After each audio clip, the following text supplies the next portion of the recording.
Alright, so I'm going to start this off with a small little preface. I am not a YouTuber. I do not care about subscriptions or likes or anything like that. I am just a Super Smash Bros. Fan who's incredibly excited for Pyra and Mythra to come to the game. I've never played Xenoblade, but that doesn't really matter. I'm also not going to be looking over any kind of frame data in this video. This trailer came out in 30 frames per second. That's the only footage we have. The Steve trailer also came out in 30 frames per second a few months back. These videos are made extremely far ahead in advance, so if you try to analyze the frame data in the trailer, it is extremely likely to have changed by the time we get the final release, exactly how it did with Steve. At the very least, one thing that won't change is the animations. So we can get a pretty good idea of what the character is going to look like or feel like based on the trailer. And that's going to be my focus for this. That being said, let's get on with the video. First off are Pyra's aerials. This is her down air. It has a bit of startup, covers a very wide arc, and hopefully has a spike hitbox probably at the center of the arc. Next up is her forward air. It seems relatively fast, and she does this little spin thing that I think looks really cool. It also doesn't seem to have very much landing lag and seems to have pretty good range and power. Next up is Pyra's Nair. It seems to be a little bit slow at coming out, but relatively active considering it's an AoE spin sword Nair. Kinda reminds me of Byleth, except this one is a single hit, not a multi-hit. And it looks a little bit like it might have a landing hitbox, but we also can't tell. Next up is her back air, which I think looks like one of the coolest back airs in the game.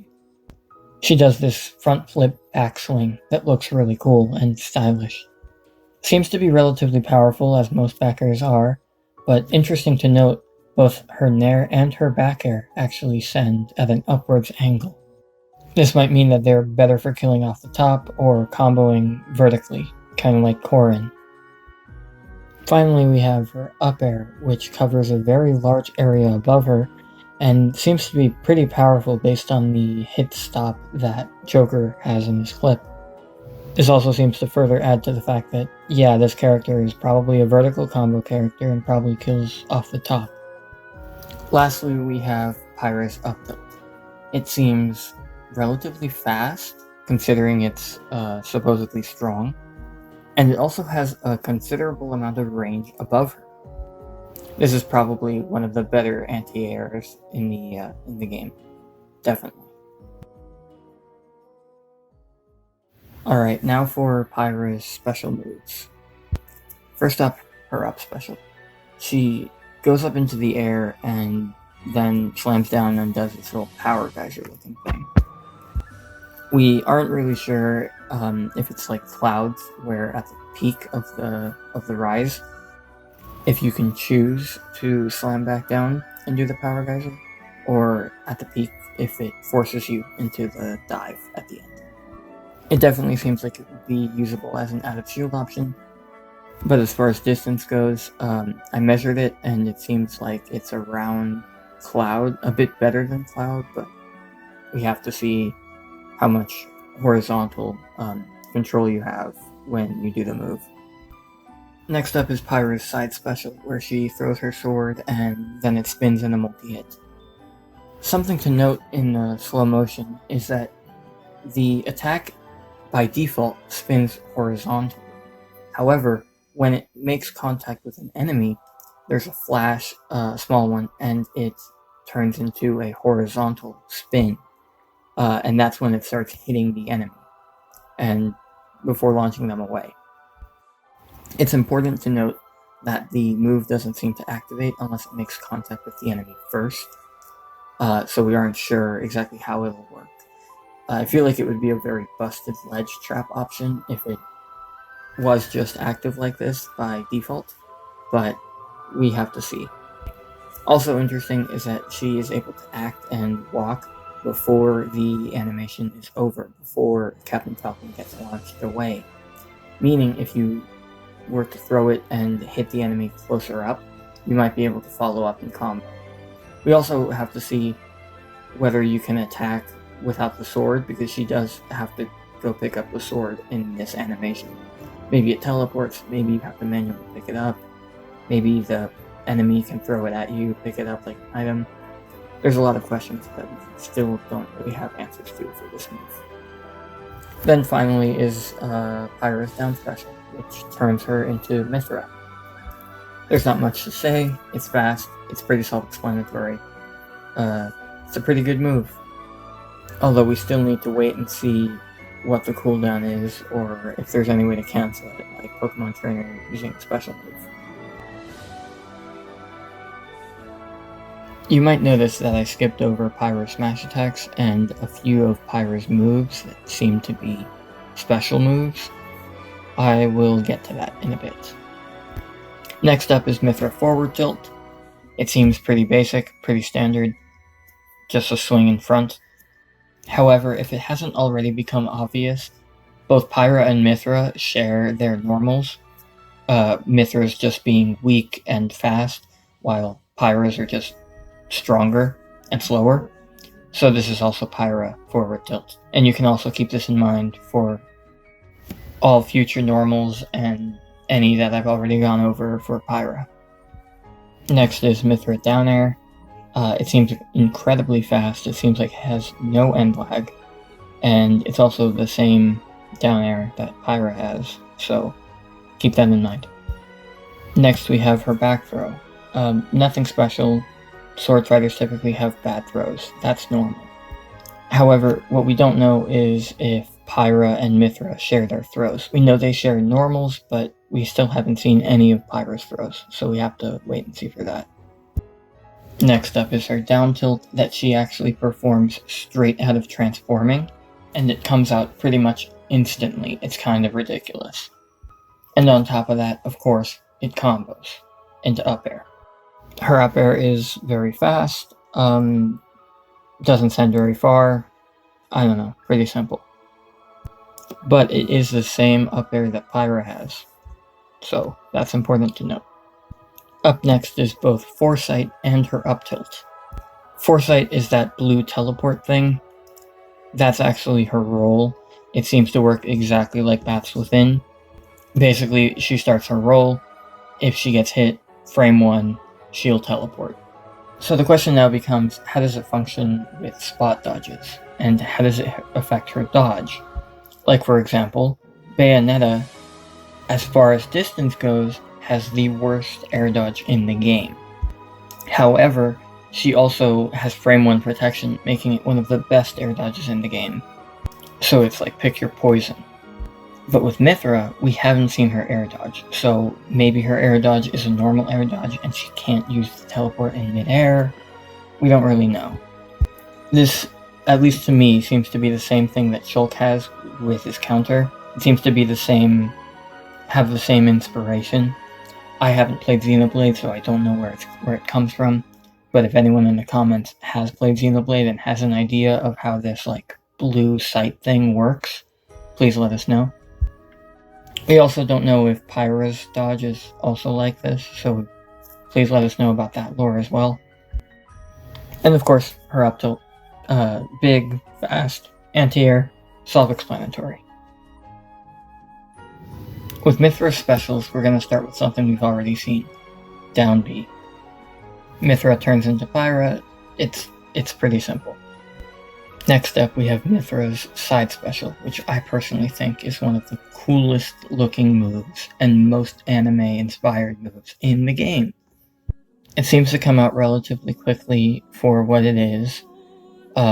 We still have to see what the properties are, as in like how powerful is it?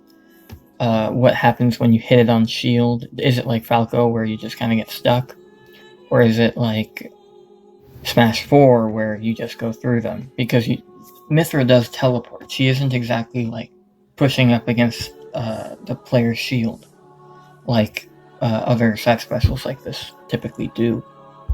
We also need to see how it works in mid-air. How is it as a recovery option, right? Can you angle it? Does it put you in free fall? You know, these are things that are pretty important as far as how useful the move is going to be. Although it is good that she has it in her toolkit, because it just looks so fucking cool. Next up is Neutral Special. Honestly, the move doesn't actually seem that good, because yes, sure, it might be a big hitbox, but it has a lot of start time. We do know, however, based on a cutscene, that you can at least cancel the move, because in the cutscene with Zero Suit, she's seen charging up this move, and then rolling away and getting her Foresight roll thing. I also wonder what happens if you hit shield. Does it go through all 5 hits, or does it just do the first one? Or do you do it individually, kind of like Cloud? Also, what happens at lower levels of charge, because this is most likely a maximum charge? Is it like Hero, where it's a completely different move, or do you just do less slashes? Is it just weaker? We don't know. Finally, we have her up special. The first version that we see of this is Ray of Punishment. It seems to rise up into the sky and then fire a single powerful beam down at the ground. We don't know what percent Ridley was at, so we don't know how strong it might be. Maybe it kills. We also don't know if Mythra can decide where to shoot. Maybe she can shoot upwards or to the sides. Then we have this other version of what seems to also be up special, where at the peak of the rise, she doesn't do 1 projectile, but 5, and she calls it Chroma Dust. The question here is, how is it decided whether you do Ray of Punishment or Chroma Dust? And can you angle Chroma Dust? At the very least, looking at the height, I used some comparisons, and it seems to go about a little higher than Cloud, which, considering it looks to be a vertical recovery, isn't great. However, keep in mind, Mythra has her side special where she does her anime slash thing, so we have to wait and see how her recovery actually is. And about the lasers, we don't know if you have to fire the lasers or if you have to press special again at the peak in order to fire the lasers, kind of like Shulk or Cloud. The angle of the lasers, though, being at that downward angle, seems like it would be very good for things like edge guarding. She also seems to go into free fall after firing the lasers, which makes it seem like it's not a get out of jail free card for landing like, let's say, Joker Down Gun. It also isn't the same edge guarding tool that Joker Down Gun is, because when Sephiroth and Simon get hit, you can see that Sephiroth is in midair and Simon is on the ground. Simon gets sent at a lower angle, while Sephiroth in midair gets sent at a higher angle. Probably to stop people just getting gimps for free, kind of like Joker. Alright, now for Pyra and Mythra's smash attacks, also known as their gimmick. First up is Pyra's actual forward smash. It's going to be, for now, what I call her weak forward smash. A lot of people are calling this either her dash attack or her forward tilt.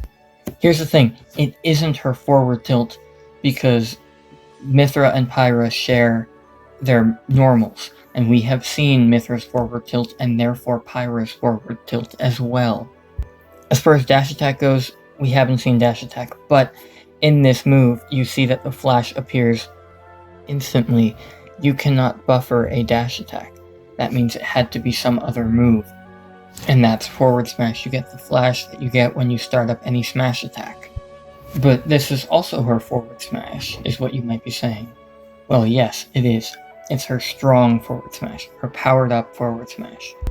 It has a different animation and you don't have to charge it, meaning that it is decided that this is going to be the strong smash attack before you even start charging the move or decide that you're going to use the move.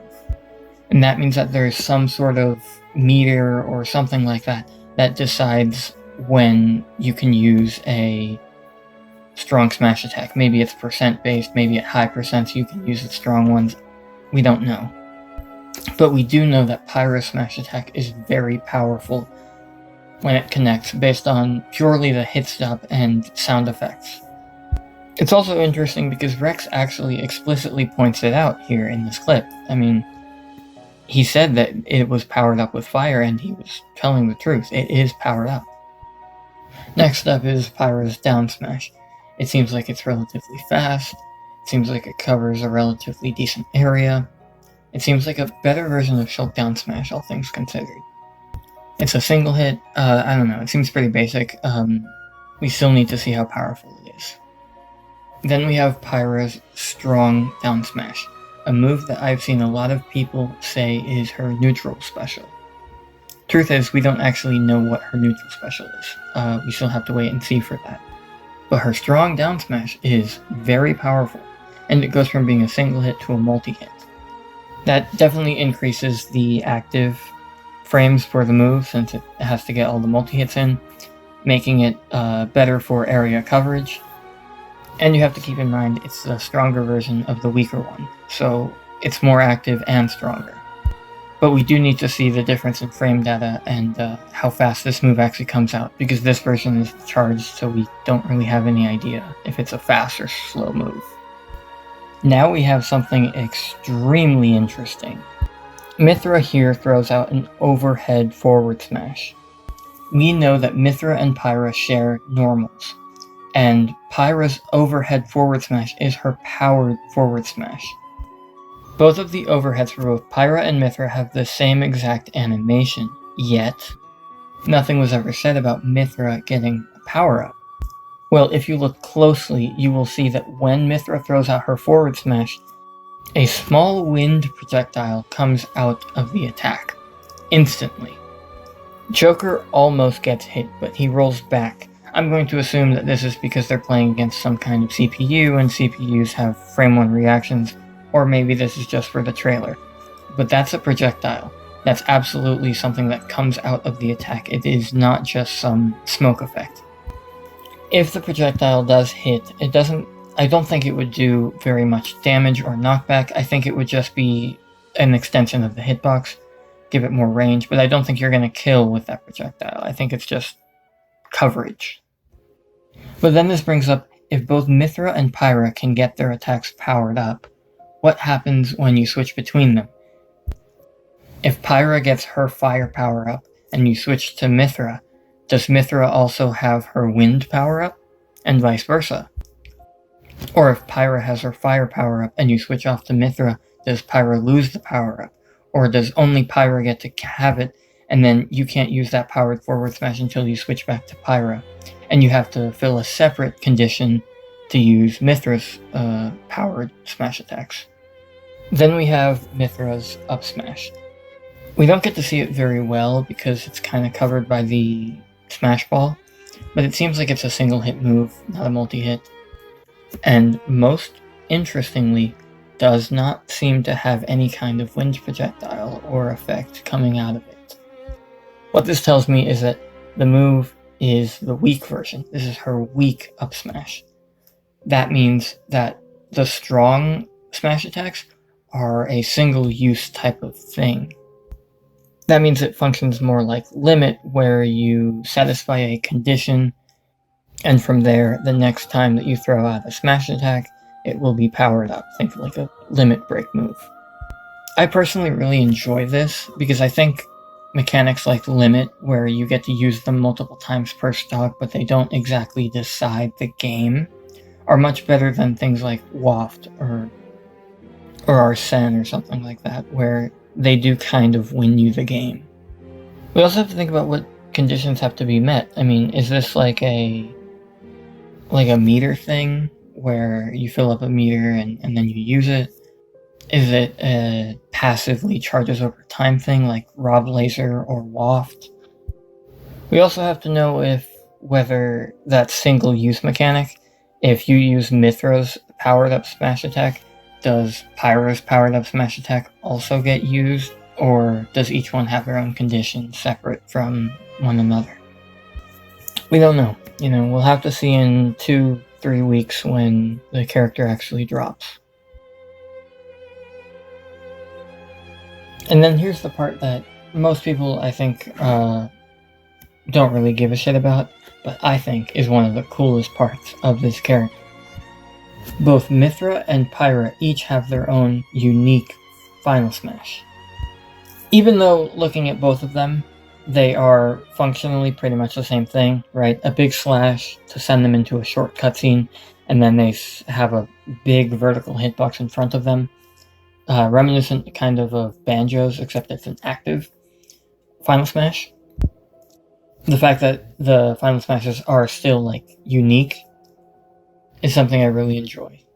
The only other characters that have 2 Final Smashes are Ken and Ryu, and those are based on proximity. So if you're close up, you can do Ryu's and Ken's other Final Smashes. But, like, even look at the other transforming character, right? Pokemon Trainer. It doesn't matter whether you have Squirtle, Ivysaur, or Charizard. All of them have the same Final Smash. It's all of them together. But these guys, Pyra and Mythra, have separate, unique Final Smashes, and since Final Smashes are neutral special and swapping is most likely down special, you can pick which Final Smash you get to use. And I'm also going to be totally honest, Mythra's is definitely better than Pyra's. Pyra has a multi-hit.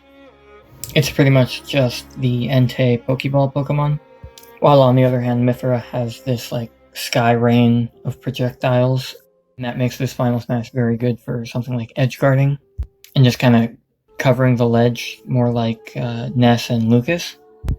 So even though you do get the choice, right, of which Final Smash you want to use, pretty much you're always going to want to go for Mythra. Unless maybe Pyra's is, like, super strong, in which case you might want to go for Pyra, but I doubt it. Oh, and Rex is in it too.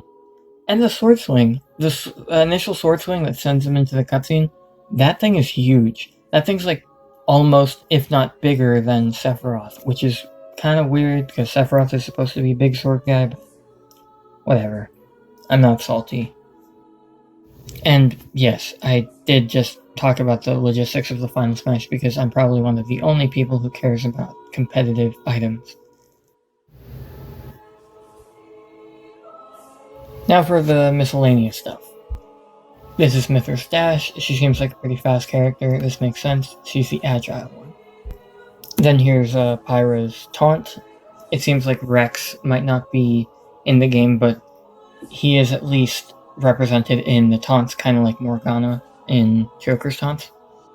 We still don't know if Rex shows up for all of the taunts, like Morgana, or if it's just for this taunt, kind of like the slime in one of Hero's taunts. And then to finish off the video, well, here's one of their victory screens.